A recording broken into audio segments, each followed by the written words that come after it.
Au plus profond de chacune de nos cellules, il se passe quelque chose d'incroyable, à chaque seconde. Une mission secrète qui permet de transformer un plan architectural complexe en action bien réelle. Aujourd'hui, on va décoder ensemble le rôle de l'agent principal de cette mission, l'ARN. Voilà la question de départ. On a ce fameux ADN, notre code génétique si précieux, mais il est comme enfermé à double tour dans le noyau de la cellule. Il ne peut pas en sortir. Alors comment est-ce que ces instructions, qui sont vitales pour fabriquer des protéines, peuvent bien atteindre les usines de la cellule, les ribosomes, qui eux se trouvent à l'extérieur dans ce qu'on appelle le cytoplasme? Il faut bien un intermédiaire, un messager. Eh bien, ce messager, c'est l'acide ribonucléique, ou ARN pour les intimes. C'est lui, le lien absolument essentiel. C'est la copie de travail qui va faire le pont entre les ordres de l'ADN et les actions concrètes dans la cellule. Sans l'ARN, notre plan génétique resterait une archive magnifique, mais complètement inutilisée. Bon, rentrons dans le vif du sujet. Pour bien comprendre sa mission, il faut d'abord savoir qui est cet ARN, comment est-il fait et quels sont les différents agents spécialisés qui composent son équipe. En fait, l'ARN est parfaitement taillé pour son rôle de messager. Contrairement à l'ADN, qui est une double hélice très stable, un vrai plan d'architecte fait pour durer des années, l'ARN, lui, est un simple brin. Ça le rend plus flexible et surtout temporaire. Son sucre, c'est du ribose, et à la place de la base thymine, il utilise une autre base, l'uracile. C'est vraiment la photocopie de travail. On l'utilise, puis on la détruit. L'original, lui, reste bien protégé. Le premier agent, c'est un peu la star de l'équipe, l'ARN.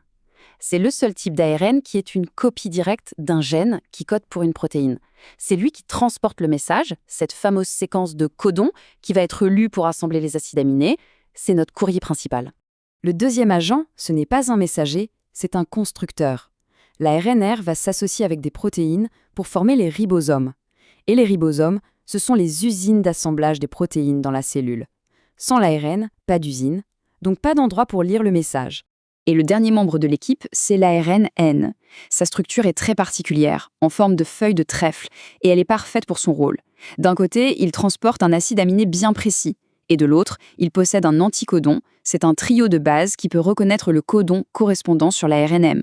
C'est lui l'adaptateur, le traducteur qui fait le lien entre le langage de l'ARN et celui des protéines.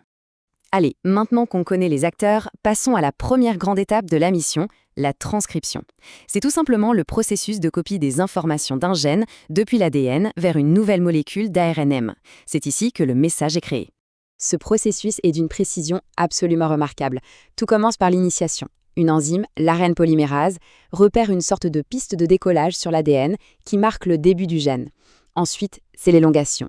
L'enzyme avance le long de l'ADN et fabrique un brin d'ARN complémentaire, en n'oubliant pas de remplacer la thymine par l'uracile. Et enfin, la terminaison. Un signal stop sur l'ADN indique que c'est la fin du gène. L'enzyme libère alors sa copie, qu'on appelle l'ARN prémessager. Mais attention, le travail n'est pas terminé. Cette première copie, elle est encore un peu brute de décoffrage et assez fragile. Elle doit subir une série de modifications qu'on appelle la maturation pour devenir un ARNM prêt à l'emploi. Ces 3 étapes sont capitales.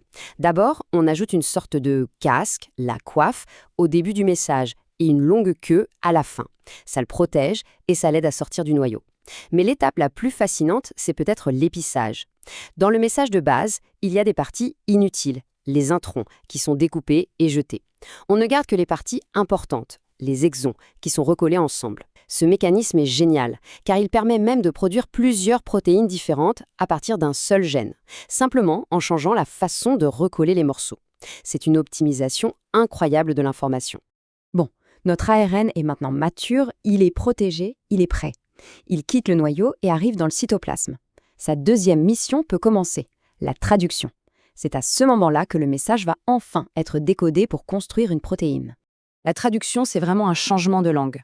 On passe d'un alphabet à 4 lettres, les bases de l'ARN, qui est lu par groupe de 3, les fameux codons, à un alphabet à 20 lettres, qui sont les acides aminés qui vont former la protéine. Et pour y arriver, toute l'équipe doit se mettre au travail. L'ARN arrive avec le plan de montage.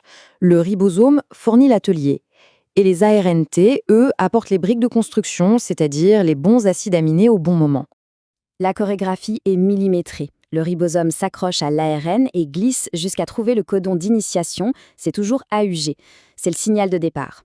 Pendant l'élongation, pour chaque codon qui est lu, un ARN arrive, reconnaît le code et livre son acide aminé. Une liaison se crée, le ribosome avance d'un cran et le cycle recommence encore et encore, allongeant la chaîne de la protéine. Jusqu'à ce qu'un codon stop arrive. Là, c'est le signal de fin. Tout se détache, la protéine est finie, libérée et prête à jouer son rôle. Et c'est ça, la magie du processus. Ce simple collier de perles, cette chaîne d'acides aminés, va ensuite se replier sur lui-même pour former une structure en 3D extrêmement précise. Et c'est cette forme qui lui donnera sa fonction unique, devenir une enzyme, une hormone ou une brique de notre corps. D'accord, mais pourquoi est-ce si important de comprendre tout ça? Tout simplement parce que ce flux d'informations de l'ADN à la protéine est au cœur de tout ce qui se passe dans notre corps. La croissance, le fonctionnement, la réparation, tout. Pour résumer, l'ARN est ce pont indispensable. Il transcrit fidèlement les infos de l'ADN, donc s'il y a une erreur, une mutation sur l'ADN, l'ARN va la copier et ça peut mener à des maladies. Mais, et c'est un point capital, la molécule d'ARN, elle, a une durée de vie très courte. Une erreur sur une copie d'ARN est donc temporaire, elle disparaîtra vite, alors qu'une mutation sur l'ADN, elle, est permanente et sera transmise à chaque nouvelle cellule. C'est une différence absolument fondamentale. Cette phrase, c'est ce qu'on appelle le dogme central de la biologie moléculaire. Elle résume tout. Ce flux d'informations, c'est la définition même de la vie et de son fonctionnement à l'échelle la plus intime de nos cellules. Et tout ça nous amène à une question finale assez fascinante. Parce qu'en comprenant ce mécanisme, on a ouvert la porte à de véritables révolutions en médecine. En apprenant à fabriquer nos propres ARNM, comme on l'a fait pour certains vaccins, ou en apprenant à bloquer des ARN qui fonctionnent mal, on commence à peine à explorer le potentiel qu'on a de reprogrammer le message même de la vie. Et ça, c'est une perspective tout simplement vertigineuse.